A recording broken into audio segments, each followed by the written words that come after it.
Hey folks, it's Rob Flux here with another Sunday session, and the first Monday of every month is always open mic night, which is your opportunity to ask yours truly any question you like, and I'll do my best to, find the answer for you. That said, we have a bucket load of questions that have already been pre-submitted, and if you would like to submit your questions for next month, click on the link below. So propdev.info/open-mic, open mic night. So that said, I have a little bit of a raspy voice, folks, because we have spent the entire month celebrating the 10th birthday of Property Developer Network. So I have done celebrations in Brisbane, I've done celebrations in Sydney, and as of last night, celebrations in Melbourne to complete the world tour that is Property Developer Network for now. And I have to say, I am humbled by the feedback from my community with regards to the value that we've been adding to you guys, and hoping to add a little bit more value to you tonight. So that said, we've got a bucket load of questions, as I touched on, that have already been pre-submitted. So let's get straight into the action. First question comes from Tim. Now, Tim's actually submitted a couple of questions, so and they're all along the same lines. So Tim's question is, when requesting a delayed settlement and early access, do you only request access to do the physical work to do the block, or do you seek approval to do things like submitting your development approval or building approval, or even approval to sell part of the property if you subdivide the block? So Tim, fantastic question. There's actually questions within questions there. So let me kind of lay this out for you. There is absolutely 0 point in asking for delayed settlement with early access if you can't actually progress the deal in the first place. If you seek the approval to, do the work on the block, you need to have got the pre-approval from council in order to do that. So you can't just dig up the land without the council approval in the first place. So you must make sure that in that application, in your negotiations, that you actually say, look, I need pre-approval to go and seek approval from council in order to do the things that I want to do. So submit the development applications where appropriate, submit the building applications, etc. Now, subject to the work that you are going to be doing, and how long you think that process is going to take, that is a negotiation. So anything can be asked for, but you won't necessarily always get. So you need to find why that person would actually want to give you that early access in order to do that. Now, typically the answer is money. Okay, so giving them a little bit of a premium for the property that you're actually paying, or finding some other needs that they are, needing to resolve. And in many instances, there are situations where they want certainty on the sale, but they also need time in order to go find the next place. So when you identify something like that, you say, well, I can guarantee how much money you're actually going to get. And in doing so, I give you the flexibility of time to go find the appropriate next place to move into.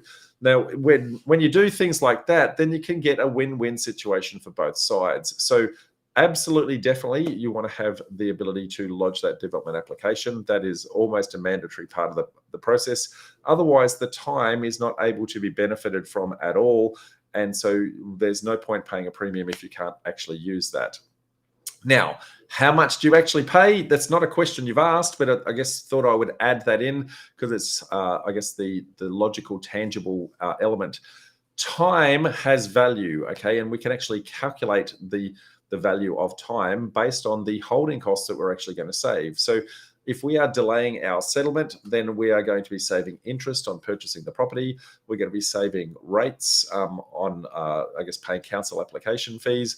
We're going to be, we're going to be saving on land tax potentially, depending upon how long you've actually done the delayed settlement. And there might be a number of other, savings that you actually achieve in that process. Now, depending upon how you're actually funding the deal, that could be anywhere from a 5 to a 10% uplift in the property price that you might pay the landowner if they can give you anywhere up to a 12-month delayed settlement. Now, you can ask for as long as you like, but doesn't necessarily mean that you're actually going to get it. And the early access, what you get access to, you also need to negotiate. So are you just coming in to do things like, change fence lines, put sewer and storm water, that sort of thing? Or are you coming in to actually knock down the house? Or are you going to do a full reno on the property?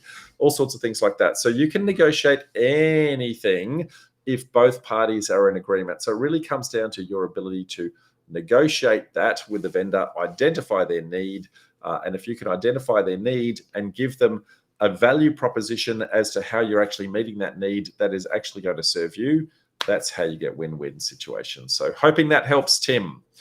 Now, Tim then has a follow-up question. So his follow-up question is, when having gained delayed settlement and early access, have you ever had owners try to pull out of the sale after you've done the work to the property? What do you do to put in place to prevent the owners from actually doing this? So firstly, I want to be very clear here, Tim. What you've asked for is delayed settlement with early access, which means that the process is you actually have a contract of sale, and that contract of sale is a valid contract of sale. So they can't pull out unless you are actually in breach of the contract. Now, there are other kinds of negotiations that you may have attempted to do that might mean that they could try to pull out. So an option contract, they could try to pull out, that not successfully, but they could try. They might try to pull out of a joint venture, things like that. So you need to put protective mechanisms in place for those. But when you have a contract of sale, the contract is the protection. Now, you might, subject to I guess the work that you're trying to do and the amount of cash that you're actually putting into it, you might potentially put a caveat over the property. You might also potentially put a mortgage over the property. That's something that you want to actually have a conversation with your solicitor as to, look, what is the risk in this particular instance, and is that appropriate based on, I guess, the duration of that delayed settlement, etc. Because whilst you've got a contract of sale there, if they go and talk to a real estate agent and try to list it, it's pretty, there's no actual record of that contract of sale anywhere other than with your solicitor and their solicitor. Now, hopefully their solicitor is going to be on the ball and go, no, they can't do that. But they should have actually, assuming that they've actually used a solicitor, that is. So, but in 99% of instances, you're actually okay with a delayed settlement early access. But those protective mechanisms, a mortgage, and or a caveat. Now, the differences between those, a mortgage gives you the ability to actually sell up the property, and a caveat does not give you the ability to sell up, but rather puts a stop on the title. So it actually puts a black mark on the title that says anyone wanting to interact with this property, they see the black mark that sits there and they have to go and resolve that particular problem with the person who has the caveat. So they are the mechanisms that are available. Whether you actually need those or not, your solicitor will actually give you guidance on. But in most instances, you should be pretty okay because of the fact that it is a traditional contract of sale. Anyway, Tim, hope that helps. Two really good questions on delayed settlement with early access. So thank you, mate. Really appreciate it. Next up, we have Tom. Tom has a question. Hey, Rob, you've previously mentioned that the risks of developing in your own name are high. If you want to develop a long-standing principal place of principal place of residence, what are the risks and how would you minimize them? So let's give I guess a bigger caveat on this. Firstly, Tom, and the reason why I comment on the fact that risks of developing are high. As the developer, when we are actually creating something that we're actually constructing, there is an inherent warranty obligation that goes and sits with that property when we sell that to the ultimate owner.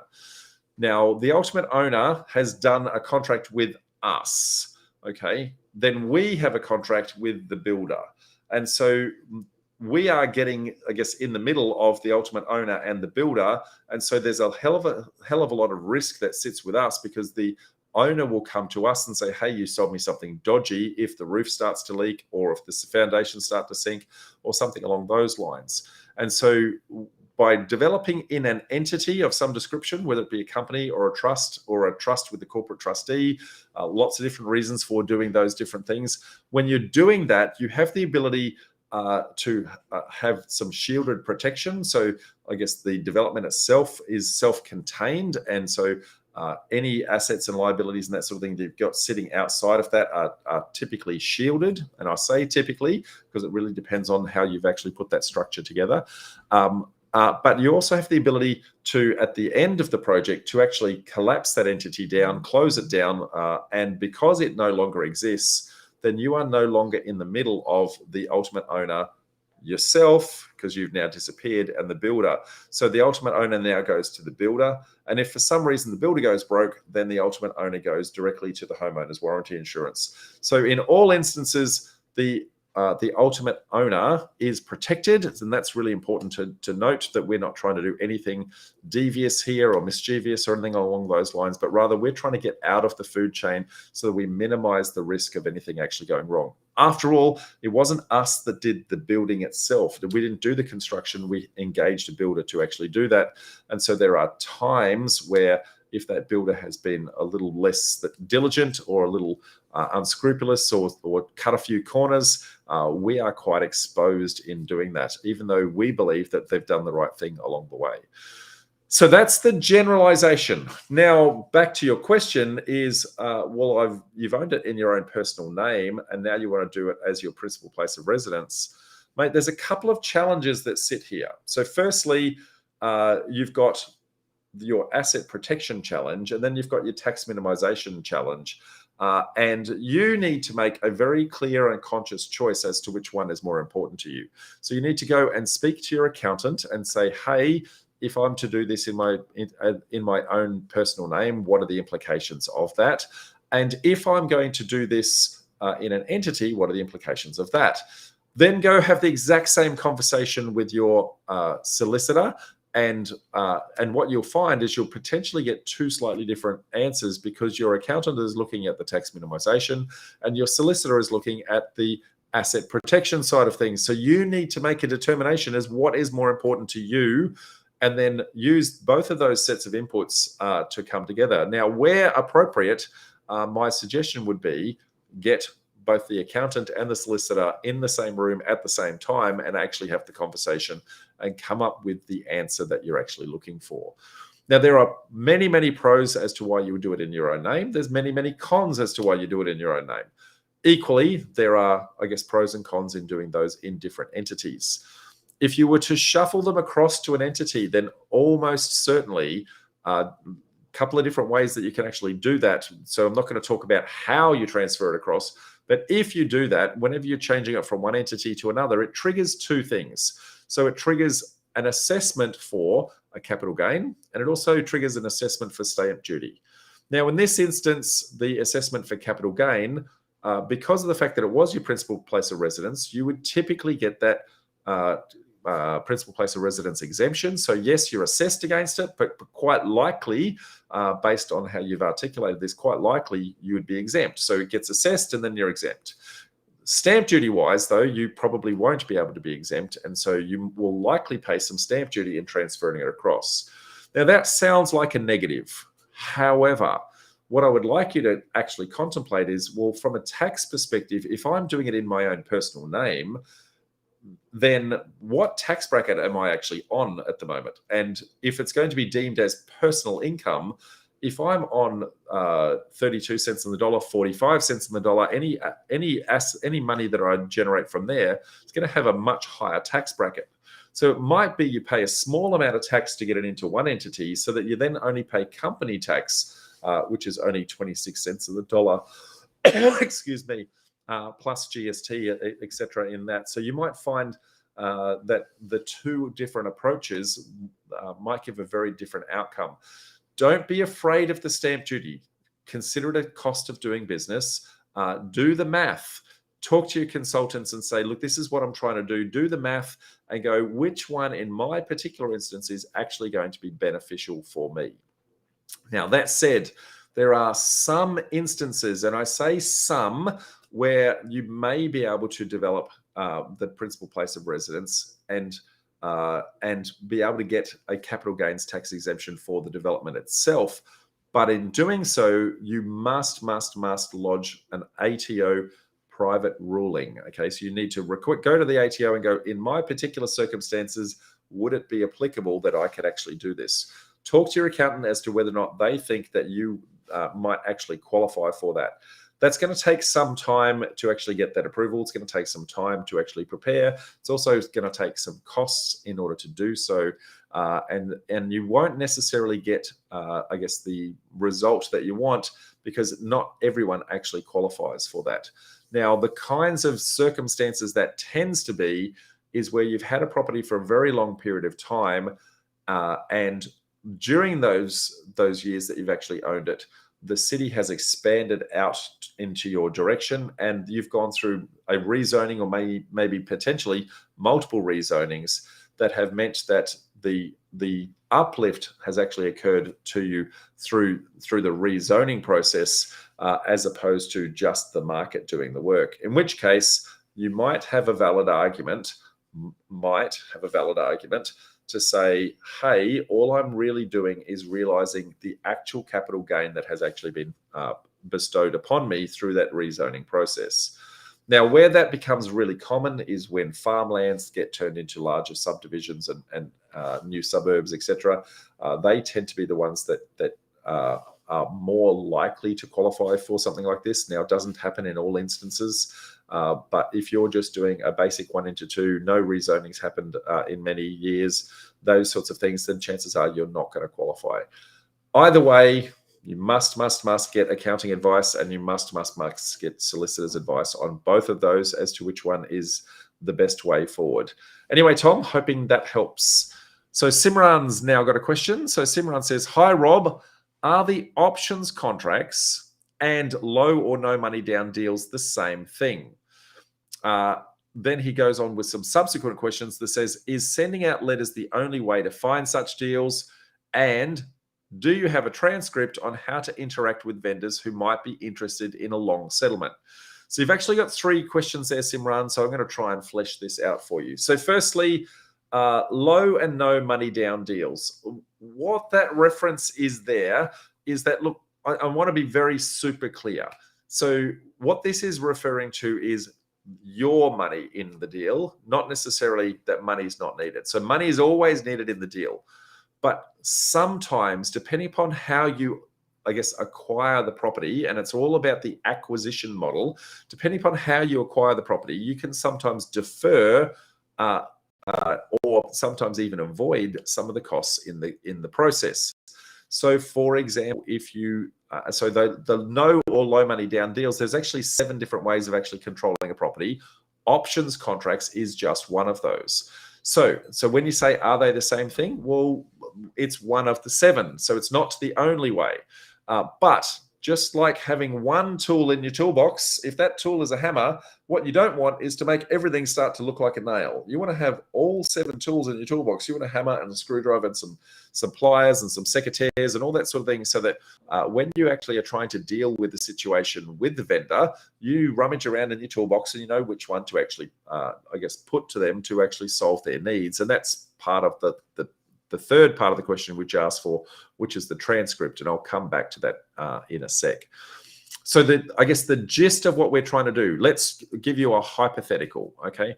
So if you're doing a delayed settlement with early access, well, you might put down a deposit in the early stages, but the delayed settlement part means that you're the actual balance of the transaction, you're delaying to the tail end of the deal. And if that's the case, you're going to save interest on that. You might save land tax, you might save rates, and a whole bunch of other things along the way. So where we're saying low or no money down, well, there's nowhere near as much money actually required in order to do that.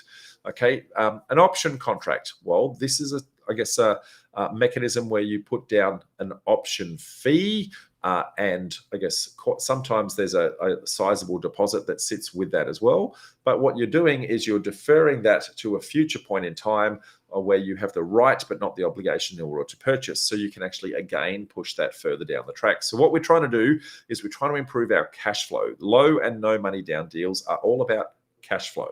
So if we can push that cash flow to the tail end, then that is always going to improve our liquidity and our ability to actually make profit out of the deal, and our holding costs in a lot of instances go down significantly.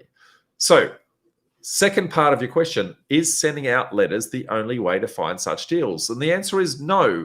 Now, if you're dealing directly with the vendor, you have a much higher chance of probability of actually doing this.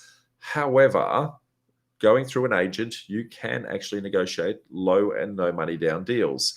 And it's all about how you start to engage with the agent and recognize that whenever you're in a situation where an agent is involved, you're no longer negotiating with two people, but you're actually negotiating with three, because the agent has some needs as well, and you need to make sure that the agent's needs are met. So if you can meet the agent's needs, then the agent will quite often allow you to negotiate these creative deals. So let's start with, how do we keep an agent happy? And that's probably the first part of the process. Well, let's understand the needs of the agent. Firstly, the agent needs to put food on the table for themselves, and the only way that they get that is by having their commission paid. So when you're trying to negotiate an option contract, then an option contract is the right but not the obligation to purchase. So you're not guaranteeing the agent to actually get their commission. They're going to do all this work and they may not get the reward because you may crash the option. So that's not in their best interests in order to help you to negotiate that. Unless you said to the agent, look, I'm going to ask for some creative settlement terms, and in doing so, I need your support. So what I want to make sure is that you're going to actually get paid in the transaction. So I'm going to make the option fee large enough, and I'm going to release that option fee early that it would actually pay your commission. And so long as the vendor is willing to release that commission check through to the agent, whether you settle or not is no longer the agent's problem. So if you can negotiate something like that and say, look, if I can ensure that you actually get your commission, will you allow me to negotiate these really creative deals? And it's amazing how many times the agent will actually say yes.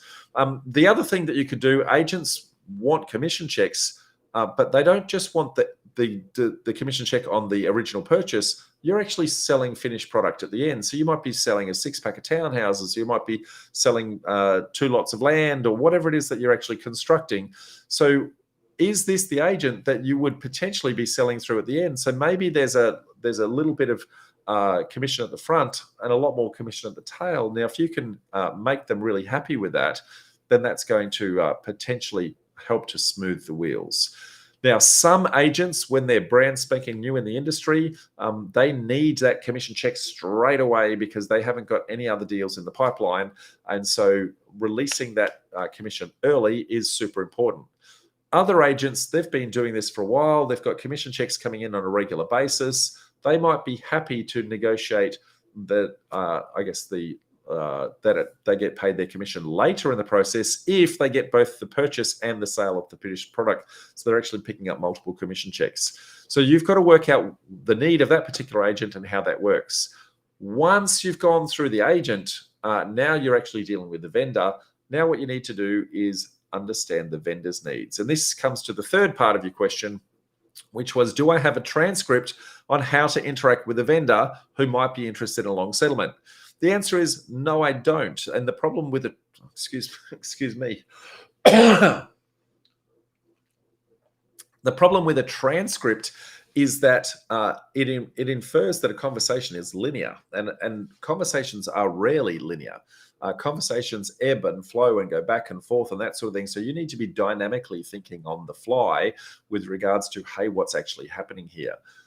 But there are some basic principles that you can start to apply. So the first thing is, stop making it about you. You need to make it about them, okay? If you can make it about them, then understand what their circumstances are, understand what their needs are. Remember, we've got a whole bunch of tools in our toolbox. So we can rummage around in there and find the right solution for what they're actually looking for. But if we just try to force our solution onto them, they're going to kind of back off quite significantly. Now, how do you actually understand what their needs are? Well, quite often, they don't tell you their needs up front. What they tell you is their wants. What I want is this really exorbitant price point. Whereas their need is, look, I need to pay off the mortgage. I need to be able to fund my next purchase, which might be somewhere around the corner. And I haven't yet found where that new place is, so I need time. So when you start to marry those things up, then wants and needs start to get a little bit murky and a little bit blurry, and you solve the needs and the wants kind of just ripple out. So how do we get to know the needs of the vendor? And I think that's the true gist of where your question is actually coming from. Well, that comes from asking questions, okay, and sitting back and listening for the answer. See, the problem is that most of us actually just want to talk. We want to tell them how great we are and how the deal that we've got is the only deal out there that is going to actually serve their needs. And that's not right. So there's lots of people that are wanting to buy their property, and there's probably some that are actually going to meet exactly their needs. And if we aren't, paying attention enough to actually notice those, then they won't want to deal with us. So when we ask them, why are you selling the property? And that's probably the most common question that we will ask someone. You are almost certainly going to get a superficial answer, right? Because I'm downsizing, because I'm moving to a new area, something along those lines, okay? Some superficial answer.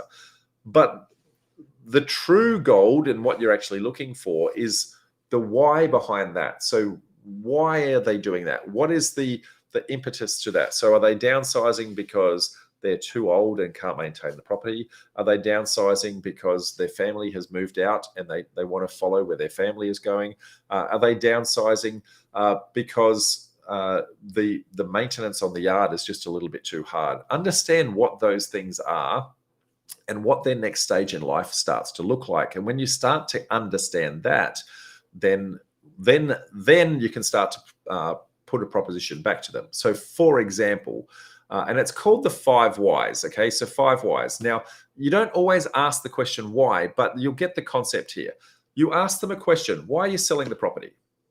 And they will give you an answer, right? Because I'm wanting to downsize. What you can now say is the second why. Why is that important to you? And they'll start to tell you, well, why is that important? Well, because I've been living here for so long and the property is getting a little bit old. The maintenance on the property is getting a little bit high. And because I'm getting a little bit older, I don't have the energy to mow the back lawn anymore. Great. Where would you be going next?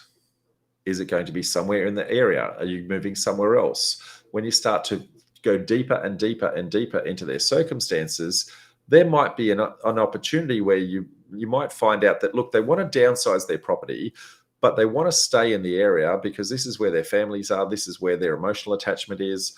All of their friends and that sort of thing are in the area. You might be able to say, well, what if instead of you, I guess, selling the property, paying agents commissions, fees, and then paying stamp duty on the way into the next one, what if instead I created the product for you and you stayed living here? And all I do is buy half your property, not all of your property, as an example.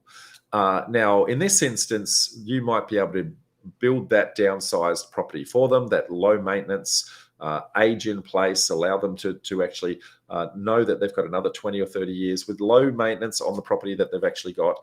You might be able to solve all of those problems just by listening to what those needs are. Now, where it gets really super interesting is you can't give them that finished product unless they allow you the access to the property in the first place. So you're not actually, and you can't buy the other half of the property because until the subdivision exists or until you've actually built the second, there is nothing to actually sell. So what you're automatically negotiating is a longer settlement, so delayed settlement with early access. So just because of the fact that you listen to what their needs are. Now, that's not the only solution, but it's just an example of ways that you might be able to do that. Now, in that instance, you might be giving them a value of a property that is way up here, but your construction costs were way down here. So you didn't have to fund the purchase of the land. You didn't have to fund the cash flow from an interest perspective because you didn't actually buy it off them and you only bought half of it and you purchased that at the tail end. So you didn't have to come up with all this liquid cash flow in order to do that. You've delayed stamp duties, or you may not have delayed stamp duties in that instance. You may have delayed land tax, you may have delayed rates, all sorts of things like that. So there's all these savings that are actually in the deal just by negotiating a deal like that. which means that you might be able to give that back to them in some way, shape, or form and say, well, what if I gave you a nicer kitchen or a nicer bathroom, or maybe we could put a rumpus room in there or something along those lines that makes that a little bit more attractive as a product and as a feature. Okay, next one, next question. So hoping that helps anyway. So next one is from Claire. So Claire says, hey, Rob, what do you look for as part of your site check before taking it to the next step to check with your consultants? Let's say, for example, that the FISO's done and the site has got potential. Do you check dial before you dig and block slope, etc.? And if so, what do you check on your dial before you dig? So Claire, I'm going to be a little bit, I'm going to break your question apart, but what you've said here is, look, you've done your FISO, but you haven't done dial before you dig and you haven't checked your slope and all those sorts of things. Unfortunately, you haven't actually completed your FISO if that's the case, because unless and until you've actually checked out all the potential issues on your site, then you don't know what potential problems you're actually going to have. So you don't know what to put into your FISO. That's probably the biggest problem that I see most people in our community make, is they think that there's this magic spreadsheet that's just going to give them all the answers. But the reality is, what you need to be really good at is identifying every single problem that actually exists on the property. Because only when you identify the problem can you then say, well, who is the person that's actually going to be able to help me to scope out how much it's actually going to take to actually fix that, and what is the, what's the order of magnitude of that particular thing? That then becomes a line item in your FISO. So let's, that said, let's kind of take the second half of your question. Do you check dial before you dig and the block slope? Absolutely, categorically, yes. Every single time you must do that in order to understand that. You see, gravity only works one way. So things like water onto the block, you can push water uphill because of pressure. However, sewage must run downhill. Stormwater must run downhill. So when you actually start to look at the slope of the block, which way it's actually facing, where the services are located, what you're going to find out is the services inside my property? Are they inside the neighbor's property? Are they out in the nature strip? Are they in the road? Are they across the road? When we start to understand that, the cost of doing just a very basic project, so a duplex or a 1 into 2 subdivision, you might vary that anywhere from $5,000 to $100,000 just because of where those services are actually located and your ability to actually access it. And in some instances, you can completely kill the deal because the services are located in someone else's property and they're just going to refuse you access because they don't want you digging it up and they don't want developments in their area. So you must do all those checks before you actually complete your feasibility and then go and actually check with your consultants. What you want to be able to do is go to your consultants with a qualified site and say, look, I have already done all the assessments.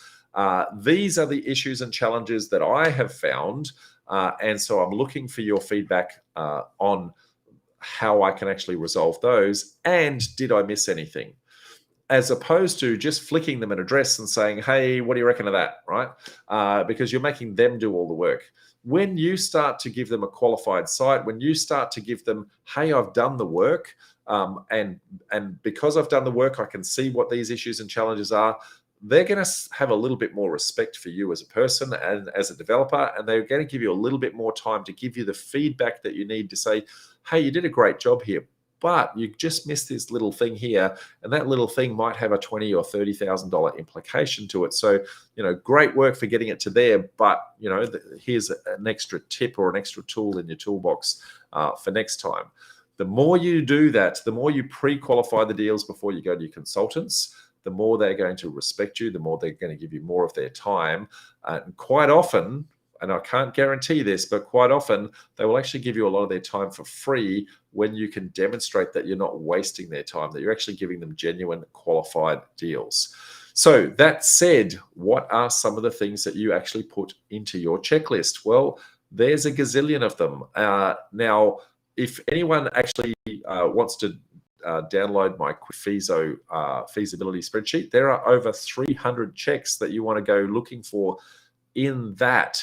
Now, even then, that's probably not enough. There are going to be uniquenesses in every single deal, and there's going to be idiosyncrasies with every single deal. And so there's always going to be what is that oddball. So, for example, is there a bus stop somewhere nearby? Is there a street sign? What's the condition of the curb and channel? Is there a footpath out the front? How close is the fire hydrant to the property? Is the electricity above ground or is it below ground? Is the electricity crossing the neighbor's boundary right now? Or when I subdivide this, or when I put the apartments in, will the electricity that's currently running there right now, will that potentially cross the boundary of the new thing that we're actually going to be creating? Where is the slope, as we've actually touched on? What's the soil condition? Like, there's lots and lots and lots of things that actually go into this. So it's super important that you go through a regimented process to break it down and actually start to have a look. As I said, feasibility is all about identifying the problem. And then once you've identified the problem, then being able to cost the solution. And so that site assessment side of things is probably the most underrated part of a feasibility. Most people just see the spreadsheet and go, yep, it looks great. They miss the problem. And because they miss the problem, it doesn't end up in the spreadsheet. And so the FISO looks great, but the problem is always hidden there, lying dormant, and will eventually pop its head up somewhere through the deal. And that's when you can potentially go horribly wrong.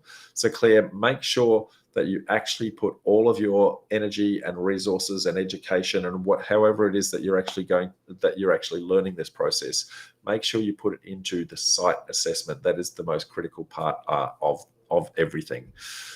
Next one is Christina. So Christina says, can you please explain how having investors actually works? If, say, there are a couple of people who have put money into an investment and you purchase a property with that money, how do you get construction finance yourself? How does the profit get divided? And how do you generate a percentage return? Christina, this is a how long is a piece of string kind of question, okay? There are many, many, many different ways of actually getting investors. There are lots of different parts of the process that you actually need. So firstly, let's break it down. There are 3 different types of money that you need for a deal. You need the deposit in order to purchase the property. You need serviceability in order to fund the debt, and you need liquid cash in order to run the deal. So firstly, have an assessment of your requirements, and given my personal circumstances, do I need 1, 2, or 3 of those problems actually solved by my investors? Now, subject to what that is, you might not need them for everything. So if you don't need them for everything, then you might go to, well, I might just do an interest rate and I'm not going to do a profit split, because if I only need them to top up my liquid cash, or if I only need them to top up my deposit type money, then I could just pay them a flat rate and be happy with that, because a profit split means giving away more of the profit, which is not necessarily good. And it's crazy to think when you look at just the numbers, but quite often people are willing to give away a 50% profit split, but they're not willing to do a 15 or 20% interest rate. Now, that really scary number, 15 or 20% interest rate, sounds really bad, but it's on a much smaller number for a very small period of time. And when you actually do the calculation, chances are it's going to be much less than giving away 50% of the profit in the first place. So you might get to keep 70% of the profit by giving these what look like crazy interest rates. So you want to start to do the math on that, okay? So math is really important. All of us think that, I remember being in year 12 going, I'll never use this math. Why do I need this? It's a super critical part of your process. You want to do, well, what if I paid an exorbitant rate for my interest? Would that actually be better off for me? Or what if I need all 3? Do I actually have them to actually fund the deal? Now, the smaller the deal, when you actually have somebody funding all 3 of those problems, typically you're going to do a 50-50 profit split. So money partner gets 50% and the sweat equity partner gets 50%. And as you start to not need all 3 of those, then you start to ratchet down the 50% mark and you get to keep more and more of the deal, okay, on a small deal. As the deal gets bigger, though, the problem gets a little bit disproportionate, because the money partner starts to take a bigger percentage of risk than you do. And so you might be giving away 60% of the profit, 70% of the profit, depending upon the size of the deal. Again, if they're solving all three of your problems. If they're not solving all three, then you might be able to ratchet it back down again. So you've got to look at each particular project on its own merits and understand that in each instance. Now, that said, what you've asked for is, how do you actually put them into the deal? Well, there's lots of different ways, and there's some critical legislation that you need to be really aware of with regards to how you're actually raising your investors, and make sure that you're not triggering any ASIC or APRA regulations with regards to how you're getting investors into your deal.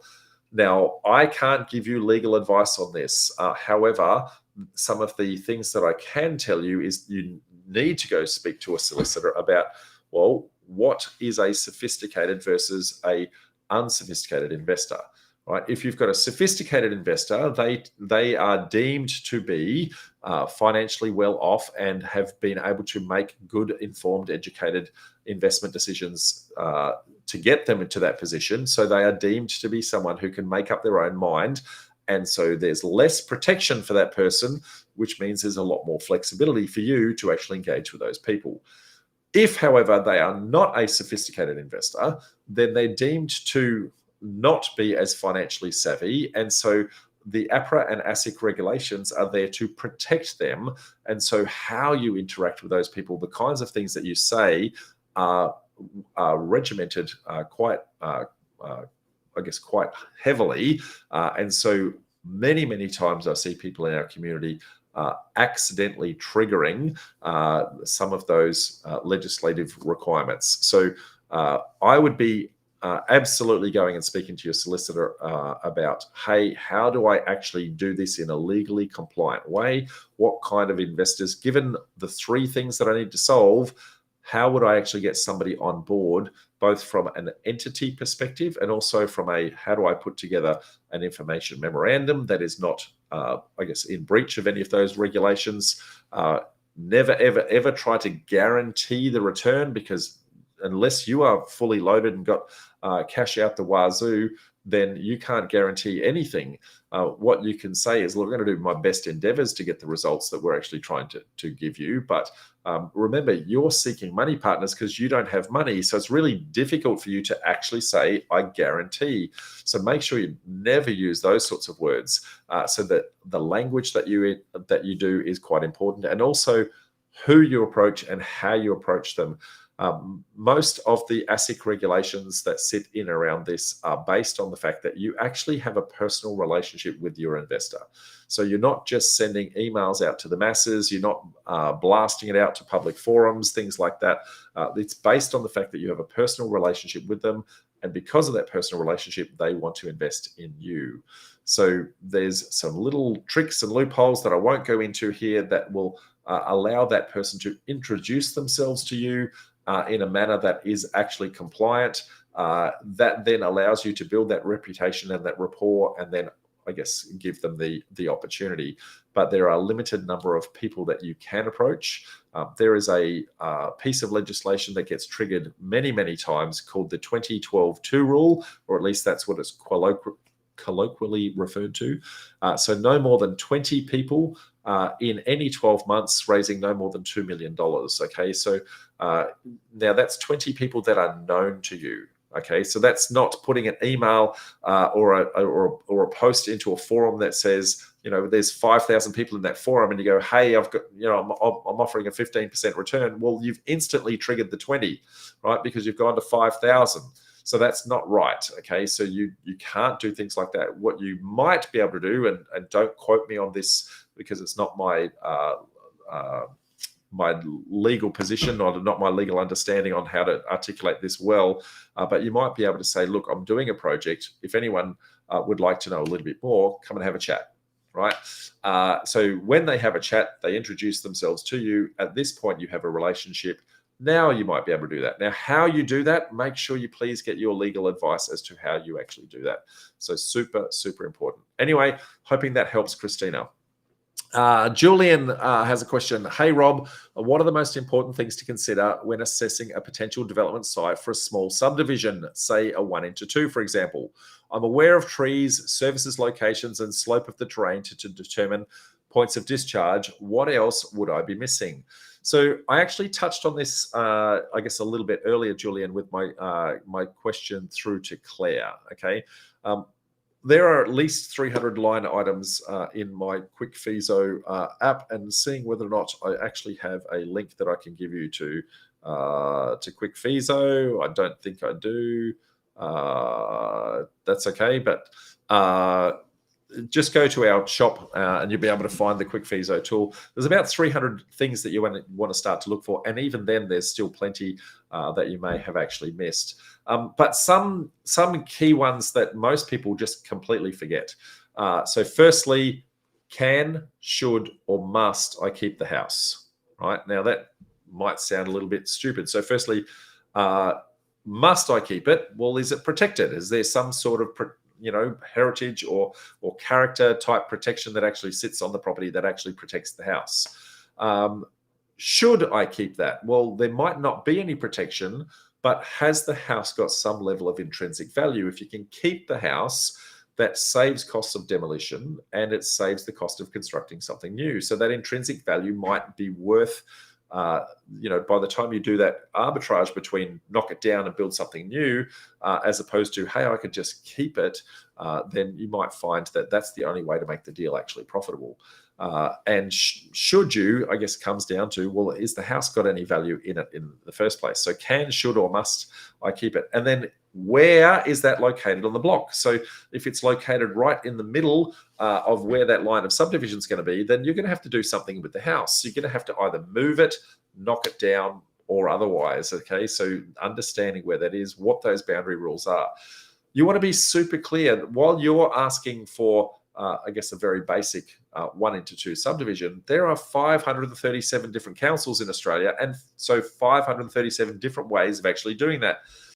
You said you're in Brisbane City Council. Even within Brisbane City Council, there's about 5 different zonings that have 5 different sets of rules with regards to what's minimum lot size and what's the minimum setbacks, what's the minimum frontage. So even within the one council, there's still 5 sets of rules in how to actually do a subdivision. So you want to get super clear on what you're doing, where you're doing, and start to build cheat sheets on what does this council actually allow me to start to do.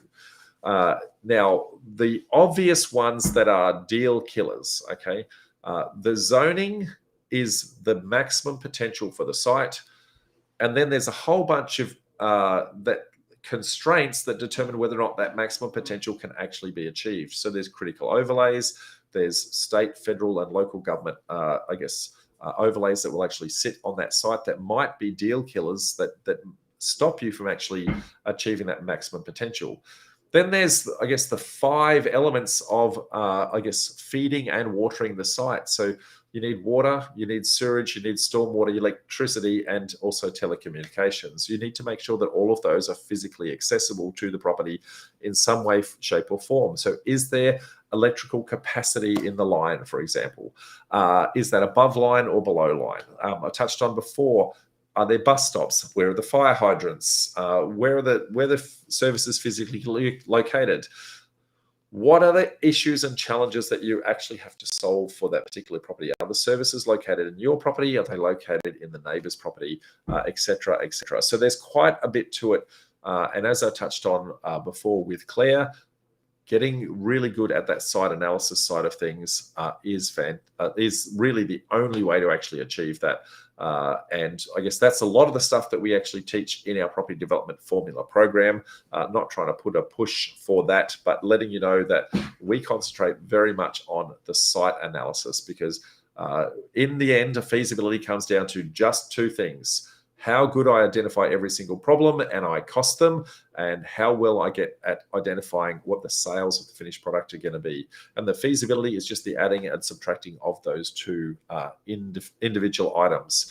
So that said, I can see that there's a couple of people in the chat window. So Peter says, Looks like you've recovered from last night. Thank you, Pete, mate. It was a relatively big night, but we got home at 2:30, mate. So nowhere near as big as it was in Sydney and nowhere near as big as it was in Brisbane. But either way, the party has been done. That said, folks, just going to see if there's any questions in the Facebook channel. So give me 2 secs while I just go and sanity check that. Okay, so looking here, Abdul says, hi, Rob. Hey, mate. Peter says hi as well. Diana says, love your work, Rob. Happy Father's Day. Thank you, Diana. Really appreciate that. And I want to, I guess, give some special love out to my dad on Father's Day. He's actually in hospital. We had a little bit of a scare with him. We were worried that he actually had some lung cancer, and I'm pleased to say that that has not eventuated. So pleased to say that he will be coming home tomorrow. So, Dad, love you very much, and can't wait to, I guess, spend a little bit more time. Arash says, there's the link to Quick Physio. Thank you, Arash. That's greatly appreciated, mate. Lush says, solid effort. Dan says, thanks, Rob. Well, folks, that appears to be a show. If you would like to contribute questions for next month, make sure that you click on the links below. And when you do, I will do my best to answer your questions on the first Sunday of every single month. So until then, folks, I'm going to say bye for now. Bye.